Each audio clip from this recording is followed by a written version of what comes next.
a Brazilian martial art that started as a fight for Africans to be able to free themselves from slavery in Brazil. And it has grown through the years to, in modern days, become an expression of individual creativity within the realm of a community.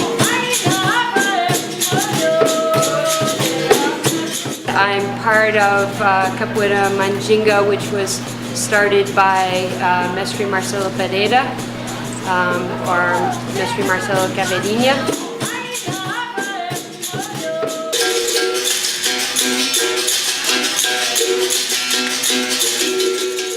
We use a number of different percussion instruments.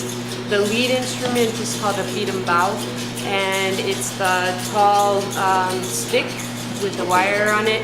All the instruments in capoeira are percussion, so the berimbau plays a number of different rhythms, and each rhythm tells the players in the game what kind of game to play, how fast to play.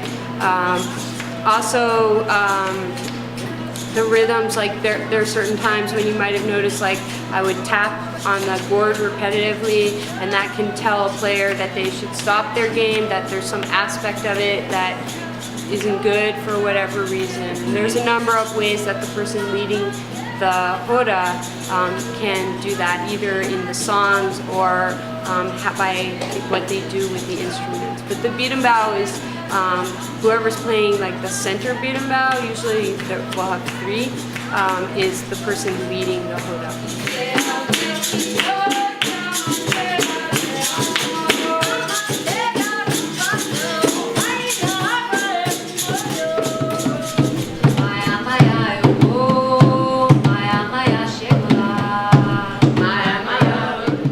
The atabaque is a slatted drum from Brazil, and it's just a drum that's traditional to capoeira. I think it was added later in sort of the history of capoeira, probably maybe not even until the beginning of the 1900s.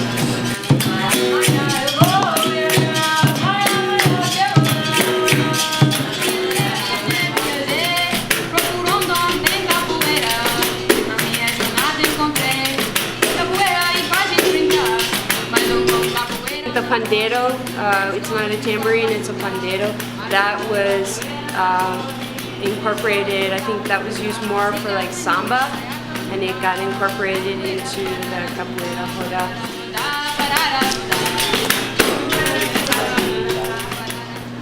There's also some other instruments that we weren't playing today. There's an agogo, which is a bell, and a reco-reco, which is kind of like a washboard. So that's an agogo made out of Brazil nuts. That's called a keshishi, and that adds texture to the berimbau. Capoeira, when it first started, the people who played against each other were friends, or family, they were part of the same group.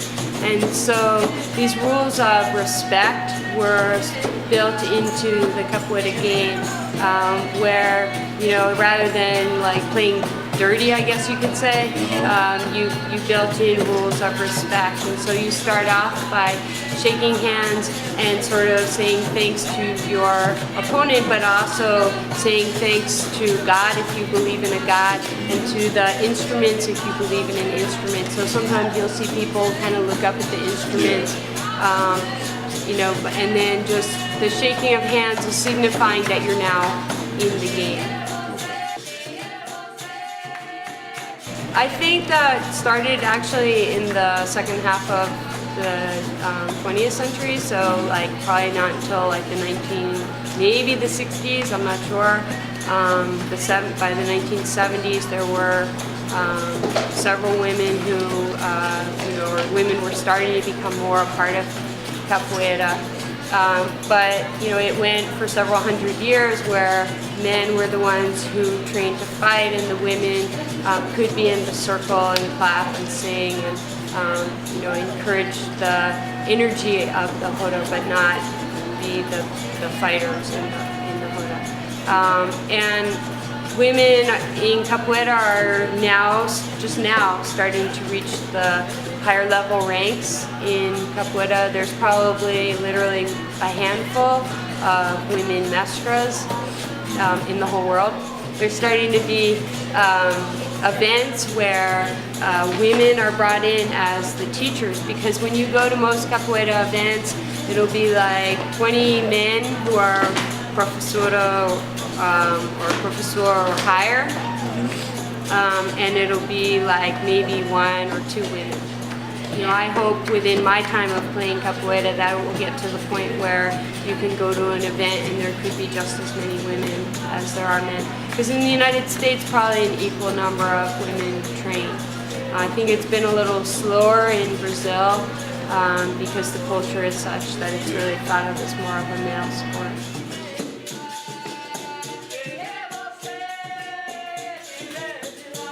At this time, there's sort of a number of different, what you could call styles of Capoeira. The main 2, or the main divisions, I guess, are the Capoeira Regional and Capoeira Angola. One was created by Mestre Bimba in the 1930s, and he was the one who formalized Capoeira, brought it into academies, and really helped to get it legalized, because Capoeira was illegal for a very long time. It was made illegal right after the abolition of slavery in Brazil, because the governments in Brazil became afraid of encouraging cultures that were not the Portuguese culture, and so they, in order to oppress it, they made it illegal to practice arts like Capoeira. And it stayed illegal until about, I think, like 1965. And Mestre Bimba in the 1930s had some friends in the government and encouraged them to see the good side of Capoeira, that it could be something that was used for shows and was really exciting and was a cultural representation of Brazil. And that idea has really been pushed for many years. He got them at the time to agree to let him open an academy of Capoeira, but it wasn't allowed to be called Capoeira. It was called the Regional Art of Brazil. And that's where the name Capoeira Regional came from. And so there was another mestre at the time, Mestre Pasquinha, who was carrying on what was considered, and is still in some parts considered, sort of the more historical form of Capoeira, because when Mestre Bimba created Capoeira Regional, he also introduced a lot of sort of the higher flying kicks and things like that. In allowing sort of people in people's minds to have these divisions while you also create different styles, it's given people the freedom then to generate different kinds of Capoeira moves and styles. And so now a number of different mestres have created their own style. There's Capoeira Mandiga is a style that my mestre teaches, and there's another style created by his teacher, Mestre Suassuna, that's called Mandiga. Marcelo Caveirinha. Yeah, so they flew Mestre Marcelo to Japan and they wired him, and he did all of the moves that Eddie Gordo does in Tekken, and so really he is Eddie Gordo. I think Capoeira has the ability to bring people together, and it's unique in that way because many martial arts, they train people in respect, in forming a community, and but it doesn't have quite the all-encompassing, the music, the rhythm, the soul that Capoeira has, where it just brings together people from all walks of life, from all different, you know, gender and racial communities, and you know, and different countries, people from different countries, and so it really has this ability to connect at a deeper level, where people can just kind of let themselves get into the whole soul of capoeira and feel the unity that it brings to them. And you know, I'm hoping that that can sort of transpose itself on the world, I guess you can say. And yeah, that kind of, you know, you can still have fights, little arguments here and there like you do in the capoeira roda, but you know where it has to stay, and you're still friends with that person, and you still respect that person. Yeah. And I think that kind of attitude is one that can really help people, help the world grow as a world community. So in capoeira, we have cordões, and the cordões signify what level you are, and many of the groups in capoeira follow the same system of belts, but they do vary a little bit from group to group. Our group, these are all of the kids' belts, and so it takes about a year in between each belt. And this belt you can get, this is the first adult belt, and you really, I don't give those out until kids are like 12 or 13. And then the adults go through a series of, so this is like the very first, this is sort of your baptism in capoeira, you get it at batizado, and then after that you do a troca de cordões, which means that you change your belt. And again, these each are usually given once a year, where you can't really move up too much faster than that. When you get to the yellow belt, then you're considered an intermediate student. Mm-hmm. And you can sometimes stay several years at a yellow belt. Okay. And because this is a really big transition going to the blue and green. Okay. And the blue and green is starting to be considered an advanced student. Uh-huh. And then the advanced belts are the blue and green and blue and yellow. And then blue is considered, that's like the highest level of student. Mm-hmm. And once you graduate from that, you become a professora. And a professora, you have what is called a formatura, where you're recognized now as graduating out of the level of being a student. Mm-hmm. And once you become a professora, you can go and have your own school and things like that. And then contramestra, and then there's 4 levels of mestra, or mestre or mestra. So the first is green and yellow, green and white, yellow and white, blue and white.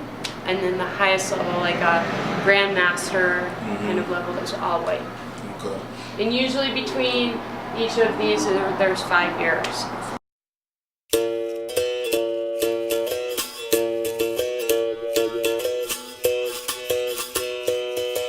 A capoeira, a capoeira,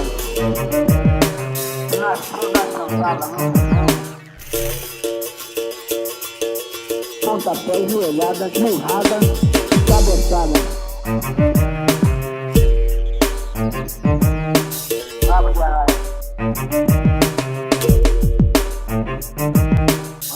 Rabo de arraia.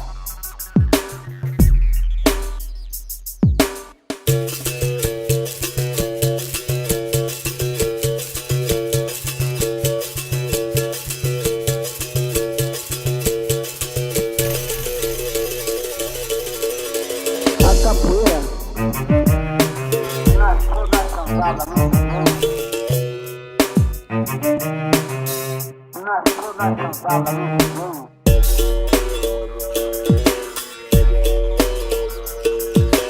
Rabo de arraia.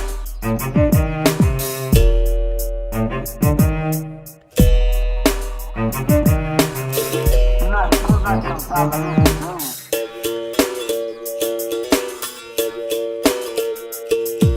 pontapé, joelhada, murrada e cabeçada.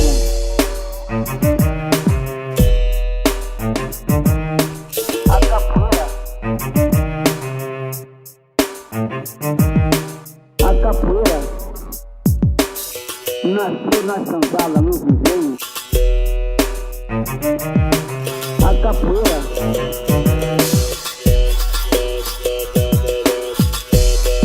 nasceu na senzala, no viveiro.